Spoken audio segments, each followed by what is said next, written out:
This is Channel 8 News at 10.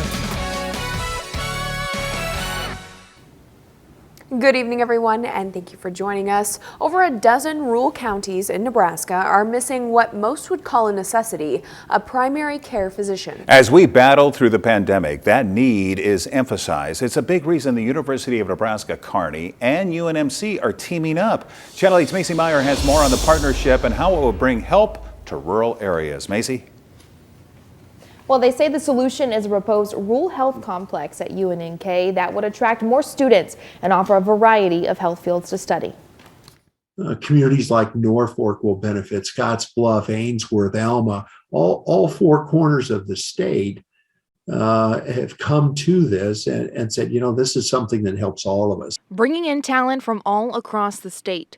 That's the goal of the University of Nebraska-Kearney and the University of Nebraska Medical Center. The two are using their partnership to tackle a need Nebraska is facing as 14 counties in the state don't have a primary care physician. How can we ensure that those populations have access to the care that they need without having to drive 2 hours to receive the care that they need? A proposed solution to that problem is an $85 million rural health complex on Kearney's campus. It's the second of its kind, and the hope is to bring in more students from rural parts of the state. We've seen that individuals who are interested in rural health, if we can educate them as close to home as possible, they're more likely to return and stay as practitioners in those rural communities. Studying in those rural areas will also expose students to some of the more unique aspects to serving smaller communities. Part of this plan is to provide a professional development component, hopefully some rural research. There's some real unique diseases, injuries, and sorts of things that happen to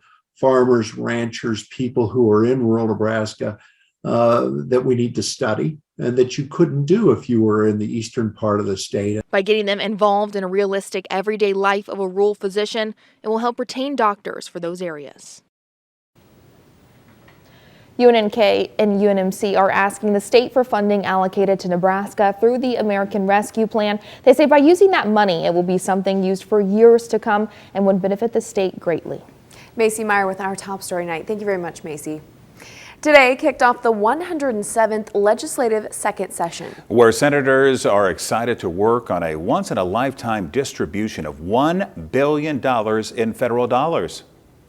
I think the most distinctive part of this session is the additional dollars that we're both looking to spend through federal ARPA dollars, which is over $1 billion, as well as state funds, most of which I think there will be a big effort to try to cut Nebraskans' taxes. Senator Moorfeld would like to use some of that money for infrastructure, for, quote, a way that will benefit Nebraskans for many years to come. Senator Patty Pansing Brooks would like to use some of it for mental health, resources, as well as attracting more 18 to 24-year-olds to our workforce. A once-in-a-lifetime opportunity to give out a lot of money, and I'm hoping we do it in the best way possible with as many brains and good hearts behind the decisions so that we can really help Nebraskans. And I think that's one of the things I'm most excited about this opportunity this year. By the way, hundreds of bills were introduced today and full floor debate will begin on Monday. A proposed bill has people on both sides of the abortion debate in a frenzy. Currently in Nebraska, abortion is legal up to 22 weeks of pregnancy. LB 781 would change that significantly.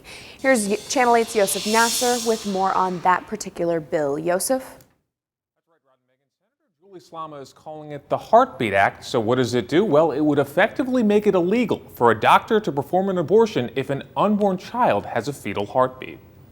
With LB 781, Nebraska senators are proposing really what's one of the most restrictive bans on abortion in the entire country. Abortion stops a beating heart, and the Heartbeat Act is all about protecting babies in the womb. On Wednesday, Senator Julie Slama of Peru, with 20 co-sponsors, introduced a bill that would ban abortions in Nebraska once a heartbeat is detected. Pro-choice advocates are gravely concerned about what this could mean for the future of reproductive rights in the state. This could effectively ban abortion before most people even know they're pregnant, just 2 weeks after a missed period. State senators need to reject this proposal because the majority of Nebraskans believe that abortion should remain safe and legal. According to a Pew Research study from 2014, the most recent, 50% of Nebraskans feel abortion should be legal in most cases, compared to 46% who feel it should be illegal. Nate Graz of the Nebraska Family Alliance tells me that he's had conversations with Slama in the months leading up to Wednesday about what a pro-life bill could look like in Nebraska.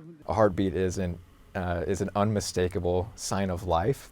And as science and technology have improved, they've given us a better picture into life inside the womb than ever before. These are the lives of precious children that we're fighting to protect. People on both sides of the issue are prepared for a lengthy battle. We have a great pro-life majority in our Nebraska legislature, but it's going to take really a full team effort, as well as people across the state voicing their support for this legislation. These issues are between Nebraskans and their families and their doctors, and the government, including Senator Slama, needs to stay out of it.